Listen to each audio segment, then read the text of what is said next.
I believe it started when I was around 6 years old. My parents often had friends over in the house. I didn't know they were polyamorous. One day I was outside playing, got hurt, and when I ran inside caught my parents making out with some random guy. They told me they have other adults that they love and it's a completely normal thing. Me being a child just accepted that. They gave up being secretive and their partners would constantly be around, even joining on outings. I remember that on my 10th birthday they invited 3 of their partners, one of who I'd never seen before, and for the rest of the day my parents just withdrew from my party and hung out with them.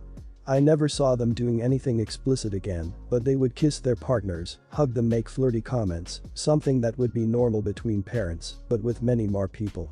Sometimes I came home from school and my parents were gone, and there was some random adult in our house. Some of them seemed surprised that my parents even had a child. I always hated it, but since my parents had told me this was normal, I assumed many adults probably did similar things and that it's just an adult thing all kids hate. Later they had less partners and eventually seemed to stop. Not that I'd know for sure because I moved out with 17.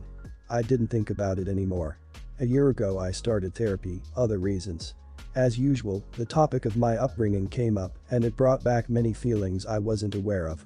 I realized that although my parents were always good to me, I had never really felt close to any of them and still have a lot of resentment that they made me feel like I had to compete for my parents' attention with random strangers.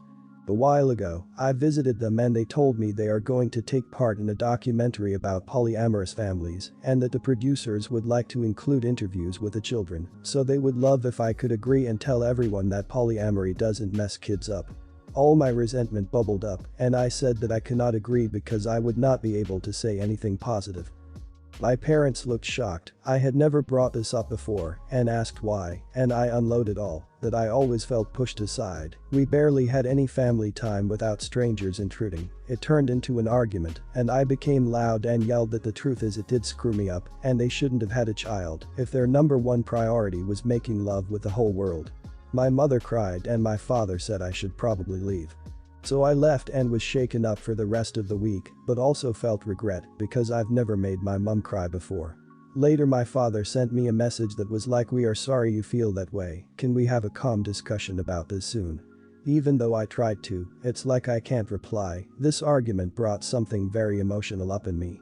Am I the idiot for hurting my parents over this, especially since I have never brought it up before? Not the idiot. Upside, your parents seem to be idiots through obliviousness and neglect and might be open to apologizing and trying to fix what they can.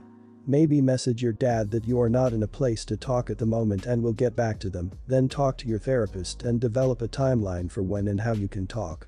As to not bringing it up before, parents do not get the luxury of assuming everything is okay because the kid never complained. Not the idiot at all. I had a friend whose parents did this.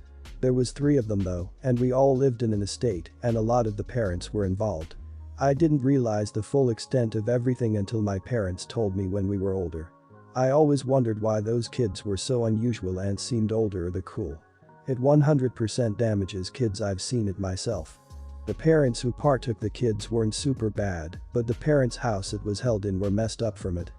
Not the idiot, people don't like to admit, but it does mess up kids, and you are living proof of it. Kind of selfish of them to want you to feel like everything was normal when it wasn't. Then crying and being hurt shouldn't faze you, since you were never number one priority to them. This is something they have to cope with, just how you did for 17 years of your life. Let it cool down, don't apologize just to make them feel better. I, 19, live with my parents and 3 brothers, 25, 22, 17. And yeah, I parent, pay my half of the utilities and buy my own stuff. My parents were pretty big on that if we wanted to keep living there that we have to pay for everything ourselves and help out with bills. With lockdown last year and being stuck at home, I started getting into cooking more and learning how to make new dishes.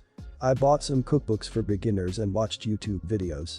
It became like a hobby for me to cook new stuff. Also baking sometimes. My family just orders takeout so no one really cooks. My dad started making fun of me being the lady of the house because even my mom doesn't cook. Then my brothers started to tease sometimes too. I don't know why it was such a big deal. They got me a pink apron as a joke gift once. I work full-time, so sometimes I don't get the energy to make a whole dinner when I get home from work, so I started cooking weekends and making sure I got enough leftovers for the week. Guess who started eating whatever leftovers I left in the fridge? My dad. Sometimes my brothers, but mainly my dad, because I'd get home and he'd be there eating. It didn't bother in the beginning, but what did is that he still made jokes about me being a sissy. Yet still eating the food his sissy son makes. I've told him he's a hypocrite for doing this, but doesn't see it as anything because it's food for the family according to him. Last week I made lemon garlic butter chicken thighs with green beans, and I was craving it like crazy at work. When I got home it was gone. So that really got to me, and on the weekend I bought myself a mini fridge with a lock to put in my room, and that's where I'm putting whatever dinner I make. Now my dad is getting all pissed for overreacting to his jokes and being stingy with my food. I already told them I don't like the jokes they make and that they still think it's fine to eat my food. Like I'm fine with making some for them, but not if they keep calling me stuff for it. That's why I'd rather just keep it from them. They're still telling me I'm being too dramatic, and my mom agrees since they're only playing around with me. So now I don't know. Was it too much that I'm locking my food away in my room and not wanting them to have any? Not the idiot. Your parents shouldn't have procreated if they think that cooking isn't a life skill that their children would need. You're a responsible adult, taking care of your health and expanding your hobbies. The ability to cook isn't a sissy trait. And I don't think it's wrong or petty to hide your food. There are few things worse than working all day, craving something at home, only to find it gone when you arrive. Not the idiot. They're bullying you, calling you names, and expecting that you'll still share the meals you cook with them. No way, and good on you for locking it away. I'd be pissed if I came home from work and my leftovers were gone, eaten by people who don't contribute to my efforts, since you say they all get takeaway and don't cook. I'd be even more unhappy if they used my efforts against me in an effort to disparage me. My partner is a professional chef, there is nothing sissy about a man cooking. Not the idiot. Your dad treats you like a roommate when it's convenient for him, and like family when he wants to overstep the boundaries of being a roommate, like eating the food you buy. If you are paying your rent and bills, they aren't entitled to the food you buy and prepare in the first place. Doubly so if they can't respect your new skills. Honestly, I would consider looking for some non-family roommates and moving out. You can probably find similar living accommodations with far less crap to put up with.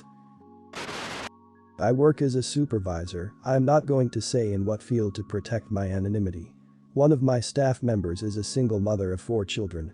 Her youngest is 3 and goes to daycare while mom is working. She has a 15-year-old who does full remote learning, and she has a 9-year-old and a 10-year-old that goes to in-person learning Monday to Friday.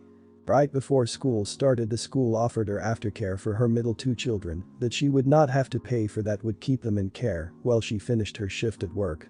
The aftercare program runs until 5:30 p.m. and children can be picked up anytime up until 5:30. The school would also provide a bus to bring them home every day except Friday if needed. She decided not to put her children into this program because she felt it would be too long of a day for them to be at school. I would have had no problem with her choice, except that it has been awful for me since school started. Every single day starting at 3 o'clock her children start calling their mom here at work because they are fighting, one child will not listen to the older one, and other issues. I then have to stop what I am doing, bring the phone to their mom, and cover her job while she tries to mediate this mess she created at home. It's becoming a daily occurrence, at least once, but many times 2 or 3 times a day. Each time I have to do this makes it take longer for me to get my work finished, and it's driving me crazy. I had a meeting with this woman 2 weeks ago to tell her that this arrangement isn't working and that I cannot keep having her kids call here all the time.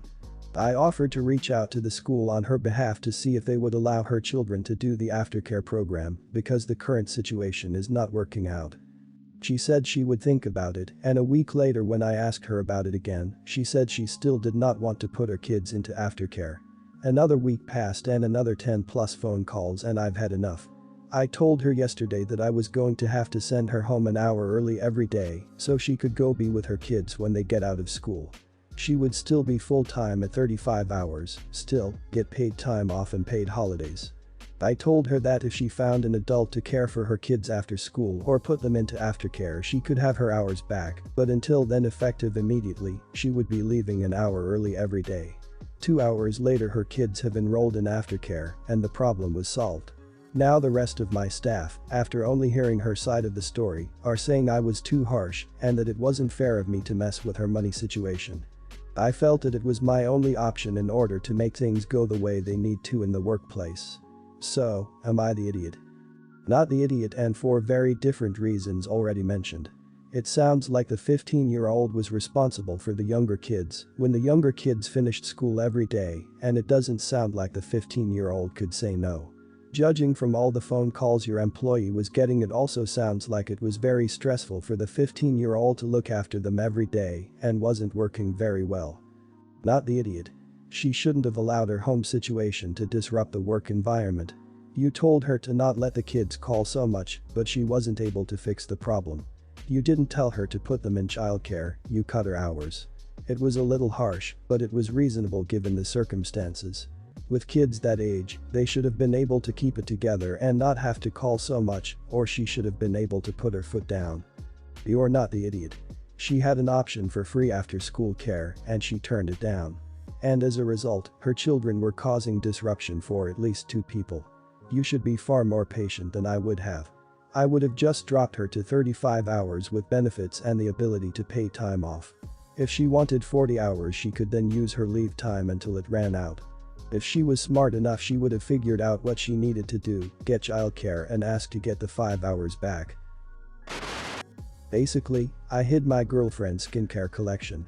I was planning on throwing it all away until she freaked out about it. My girlfriend has had sort of an obsessive hobby with buying skincare since before me, and it's only gotten worse since we started dating about 4 years, we're both 23 now. She picks up extra shifts on the weekend just to afford the newest, most interesting products.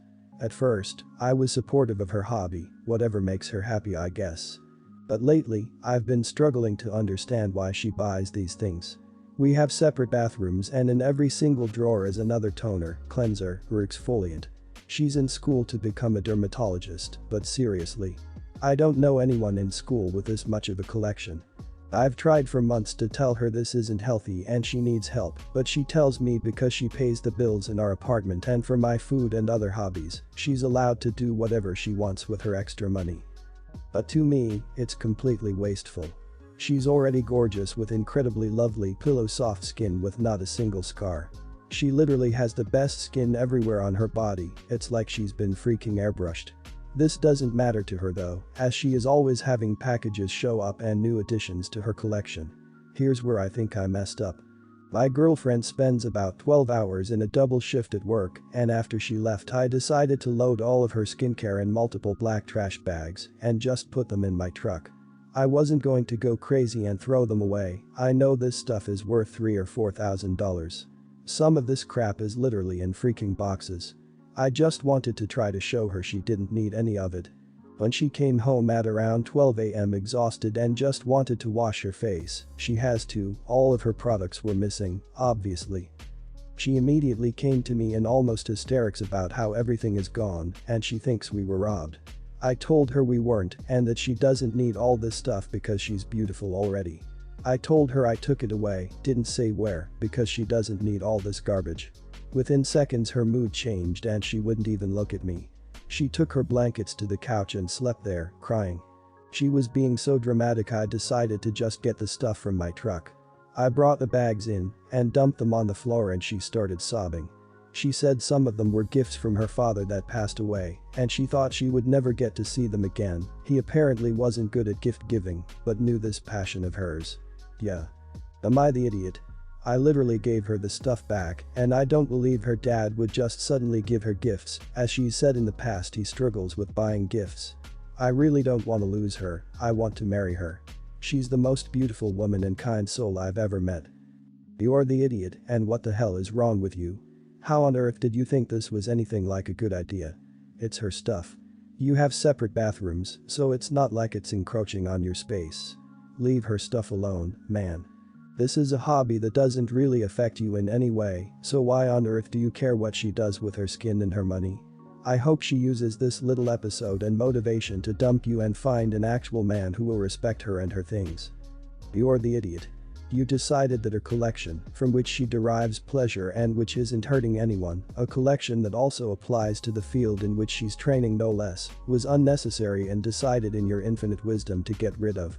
This woman not only paid for this harmless collection herself, but also, by your own admission, pays for everything in your house and your hobbies.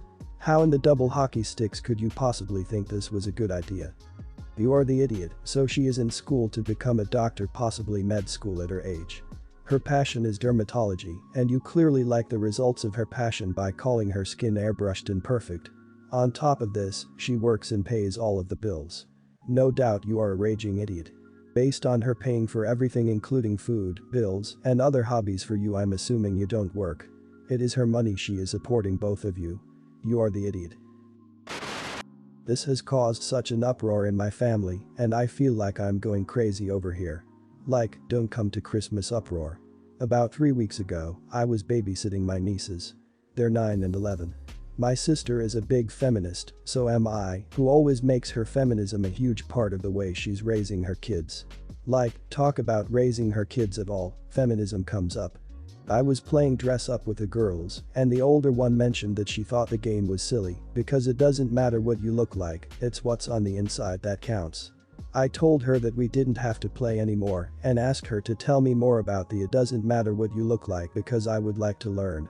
She happily told me all about how caring about your appearance is vain and people shouldn't care about what you wear, how much you weigh, what color your hair is, etc. That girls who are really into fashion or makeup had bad parents who should care more about making sure they're smart and do well in school. Then she asked me why I cared about things like that, because she always thought I was too smart for that. Maybe this is where I freaked up, but I had to be honest with her. I told her that I care what I look like because I want to be respected by others, I want others to be attracted to me, and that no matter what we tell ourselves, society does care and does judge men and women for how we look. I tried to explain that sometimes society cares too much, but that grooming ourselves, wearing well-fitting and clean clothes, etc. are things we should all care about. I also said that being interested in fashion and makeup doesn't make anyone less intelligent, that they're both ways of expressing ourselves and can be very artsy as well. 11-year-old seemed really bothered by this and told me that she couldn't believe I was one of them, and then made a weird comment about how her mom said that's why I don't have any books. My sister called me, furious about how I was poisoning her daughters by forcing unobtainable feminine beauty ideals on them.